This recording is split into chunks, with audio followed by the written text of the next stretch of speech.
Good morning student. आशा करती हूँ कि आप सब बहुत अच्छे होंगे, स्वस्थ होंगे। बच्चों, आज हम कक्षा छठवीं का संस्कृत का पाठ 6 पढ़ने वाले हैं। पाठ 6 का नाम है बालकः ध्रुव, है ना। बालक ध्रुव, ठीक है बच्चों। तो चलिए देखते हैं इस पाठ में क्या बताया जा रहा है। सबसे पहले लिखा है पूरा उत्तानपाद नामक नाम एक राजा आसीत, है ना। बोल रहे हैं कि पहले उत्तानपाद नाम के एक राजा थे। तस्य द्वय पत्नियः स्ता एक सुनीति अपरा च सुरुचि, है ना। उनकी दो पत्नी थी। एक का नाम सुनीति और दूसरे का नाम सुरुचि था। ठीक है बच्चों। रानी सुरुचि राज्ञो राज्ञोति राज्ञोति प्रियासीत् उत्तमः नाम तस्याः पुत्र आसीत्। सुनीति राजानां नाति प्रियासीत् तस्या पुत्र ध्रुव आसीत्, है ना। बोल रहे हैं रानी सुरुचि, है ना। रानी सुरुचि राजा के बहुत प्रिय थी। उसके पुत्र का नाम उत्तम था। सुनीति राजा को प्रिय नहीं थी, है ना। सुरुचि के पुत्र का नाम क्या था? उत्तम था। ठीक है। और क्या था? सुनीति जो है वह राजा को प्रिय नहीं थी और उसके पुत्र का नाम क्या था? ध्रुव था। ठीक है बच्चों। एकस्मिन् दिने राजा सुरुचि पुत्रम उत्तम अंके निधाय स्नेह कुर्वान्सीत्। तस्मिन् समये सुनीते पुत्र ध्रुव पितु अक्के स्थातु मैच्यतः। तस्य दृष्ट्वा विमाता सुरुचि अब्रसीत्, है ना। अब यहाँ पे बोल रहे हैं कि एक दिन राजा सुरुचि के पुत्र उत्तम को अपनी गोद में बैठाकर क्या कर रहे थे? स्नेह कर रहे थे, प्यार कर रहे थे, है ना। उसी समय सुनीति का पुत्र ध्रुव भी पिता की गोद में बैठने की इच्छा से क्या किया? वहाँ पर आया, है ना। उसने देखा, विमाता सुरुचि बोली, है ना। उसे देखकर विमाता सुरुचि बोली, है ना। वत्स त्वम राजसिंहासने आरोढुम अयोग्य असि यतः त्वम अन्य स्त्री गर्भात् उत्पन्नोसि। यदि त्वम राजसिंहासने आरोढुम इच्छसि तर्हि भगवतः नारायण आराधनां कुरु मम कुक्षे च आगत्य जन्म ग्रहण, है ना। अब बोल रहे हैं पुत्र, तुम राज सिंहासन पर चढ़ने के योग्य नहीं हो क्योंकि तुम दूसरी स्त्री के गर्भ से उत्पन्न हुए हो। यदि तुम राज सिंहासन पर चढ़ना चाहते हो, तुम्हें भगवान नारायण की, है ना, भगवान विष्णु, नारायण मतलब होता है भगवान विष्णु की क्या करनी होगी? आराधना करनी होगी और मेरे कोख में आकर जन्म लेना होगा, है ना। और मेरी कोख में आकर जन्म लेना होगा। ठीक है बच्चों। विमातु मुखात एतानि कटु वचनानि श्रुत्वा बालका ध्रुव उच्च स्वरेण रोदन मारभत, है ना। उसके बाद क्या हुआ? विमाता के मुख से, है ना, मतलब सौतेली माँ के मुख से ऐसे कड़वे वचन सुनकर बालक ध्रुव ऊंची आवाज में रोने लगा, है ना। ऊंची आवाज में रोने लगा। किंतु राजा उत्तानपादः इदं सर्व तूष्णीभूत्वा पश्यांसीत, है ना। फिर बोले किंतु राजा उत्तानपाद यह देखकर भी चुप रहे, है ना। ये सारी चीज़ें जब देख रहे थे उसके बाद भी उन्होंने कुछ भी नहीं बोला।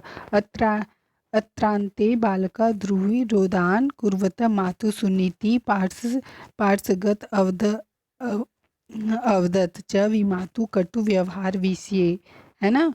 इसी बीच बालक ध्रुव रोते हुए क्या करते हैं? रोते हुए माता सुनीति के पास गया, है ना। क्या करते हैं? माता सुनीति के पास में चला जाता है।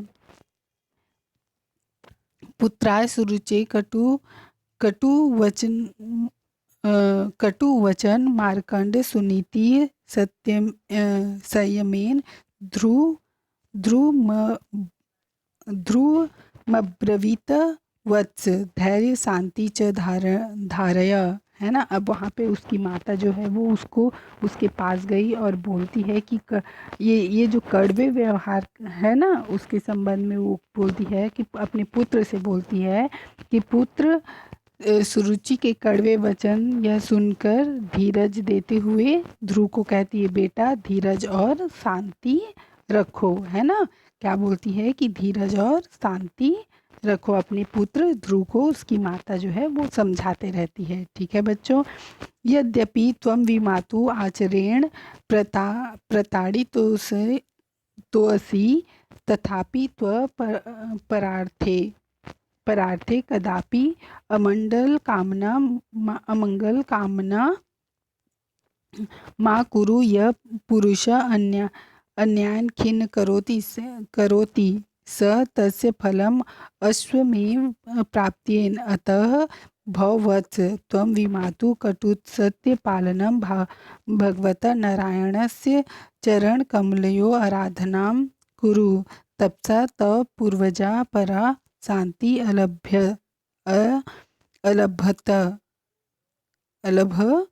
अलभंत, है ना। अब यहाँ पे बोल रहे हैं यदि तुम विमाता के व्यवहार से दुखी हो, है ना। बोल रहे हैं कि यदि तुम विमाता मतलब होता है सौतेली माँ, है ना, के व्यवहार से दुखी हो तो तुम दूसरों के हित के लिए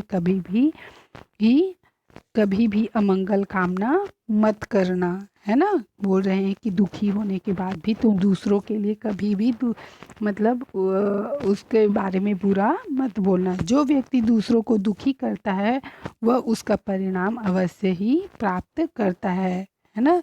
जो यहाँ पे उसकी माँ जो है ध्रुव की माँ ध्रुव को समझाती है कि अगर कोई दूसरों के लिए बुरा करता है तो अवश्य ही उसका परिणाम उसको मिलता है। अतः बेटे तुम विमाता के कटु सत्य का पालन करने के लिए भगवान नारायण की क्या करो, उपासना करो, चरण कमलों की आराधना करो, तपस्या द्वारा पूर्वजों की तरह श्रेष्ठ व उत्तम शांति को प्राप्त करना, है ना। अब उसकी माता जो है उसको बोलती है कि तुम भी क्या करो, भगवान नारायण की आराधना करो और तुम बहुत अच्छे क्या श्रेष्ठ बनो, है ना, उत्तम बनो, उत्तम शांति को प्राप्त करो जैसे तुम्हारे पूर्वज ने किया था। ठीक है बच्चों। आगे बोलते हैं मातुरा देशेन ध्रुव ईशा ध्यानम प्रति प्रेरणाम गृहीत्वा स राज प्रसादम